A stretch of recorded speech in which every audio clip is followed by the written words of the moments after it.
ये हम लोग को 9.1 का जो प्रश्न संख्या जो 9 है, ये 9 में हम लोग को दिया गया है कि एक मीनार है और एक हम लोग का भवन है। ये बोला है कि हम लोग को एक मीनार के पाद बिंदु से, एक मीनार है और मीनार के पाद बिंदु से एक भवन के उन्नयन कोण 30 डिग्री है। यानी कि एक मीनार जो लिया, मीनार के पाद बिंदु जो है यहाँ से उसके मीनार का जो उन्नयन कोण जो बनेगा वो 30 डिग्री का है।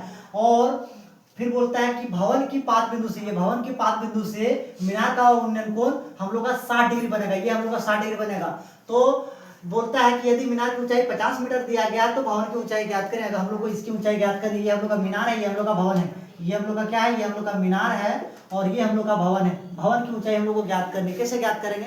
तो हम लोग आसान शब्दों में देखते हैं। तो हम लोग इसमें देखते हैं हम लोग को निकालना क्या है, तो हम लोग लेंगे बड़ा त्रिभुज को लेंगे। क्यों? क्योंकि अगर हम लोग को निकालना है, इसकी ऊंचाई निकालना, सबसे पहले हमको इसकी आधार निकालना होगा। आधार निकालेंगे उसके बाद इसका निकालना संभव होगा। तो आधार कैसे निकालेंगे? हम लोग को इसका मान दिया हुआ है, यानी कि पी का मान दिया, हम लोग को पी का मान निकालना होगा।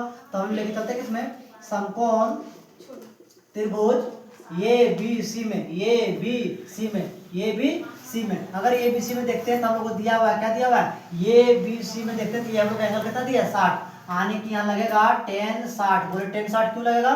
क्योंकि P का मान दिया है, B का मान निकालना होगा, P बाई बी लगा दिए। tan 60 का मान क्या होता है? tan 60 का मान होता है P बाई बी। तो P के जगह पर क्या है, P के जगह पर हम लोग का है ये B बटा B के जगह पर क्या है, B के जगह पर हम लोग का है BC। अब tan 60 का मान क्या होता है? tan 60 का मान होता है √3 बराबर AB का मान कितना दिया है, AB का मान दिया हम लोग को 50 बटा B का मान कितना दिया, BC का पता नहीं है। कोई दिक्कत, इसके नीचे कुछ नहीं, नीचे क्या लगेगा, 1 लगेगा। इधर क्रॉस मल्टीप्लाई करते हैं, BC को √3 से गुणा करते क्या होगा, BC √3 BC बराबर क्या होगा, 50।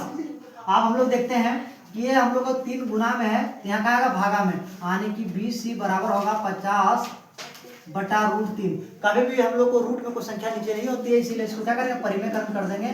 तो √3 को √3 से परिमेयकरण करेंगे तो BC बराबर क्या होगा, 50 √3 बटा √3 को √3 से गुणा करेंगे, केवल 3 आएगा। हम लोग को निकल गया। अब अगर BC का मान निकल गया तो हम लोग को निकालना क्या, BC का मान कितना निकला, 50 √3 बटा 3 निकल गया। हम लोग को निकाला क्या, हम लोग को निकाला भवन की ऊंचाई। तो भवन की ऊंचाई कैसे निकालेंगे? तो हम लोग निकालेंगे समकोण त्रिभुज, समकोण त्रिभुज किसमें लेंगे, BDC में, यानी कि BDC में। अगर BDC में लेते हैं तो हम लोग को क्या करना होगा, हम लोग इधर देखते हैं तो BDC में हम लोग देखते हैं तो हम लोग क्या दिया है, BDC में दिया एंगल कितना दिया, एंगल दिया हम लोग को 30 डिग्री, यानी कि tan 30। बोले tan क्यों लगाए, बोले tan इसलिए लगाए क्योंकि हम लोग को B का मान दिया, हम लोग को P निकालना है। तो P बाई बी होता है हम लोग को tan का, तो P बाई बी बराबर tan का। तो P का मान कितना दिया है, P का मान दिया हम लोग को DC बटा B का मान कितना दिया, तो B का मान दिया हम लोग को BC। क्योंकि आधार, ये हम लोग का आधार है, ये हम लोग का ऊंचाई, P बाई बी हम लोग का होता है केवल 10 का, 10 लगा दिए। अब tan 30 का मान, tan 30 का मान होता है 1/√3 बराबर DC का मान कितना दिया है, DC का मान हम लोग को निकालना है। और BC का मान कितना दिया, BC का मान दिया 50 √3 बटा 3। अब हम लोग निकालते हैं 1 बटा √3 को। अब हम लोग ये 3 यहाँ क्या है, भागा में, तो कहाँ चल जाएगा, गुना में, तो होगा 3DC बटे 50 √3। आप इससे इसको क्रॉस मल्टीप्लाई करेंगे, इसको इससे क्रॉस मल्टीप्लाई करेंगे, इसको इससे क्रॉस मल्टीप्लाई करेंगे, देखते हैं इससे 3 √3 और DC बराबर होगा, इसको इधर से गुणा करें क्या निकलेगा, 50 √3।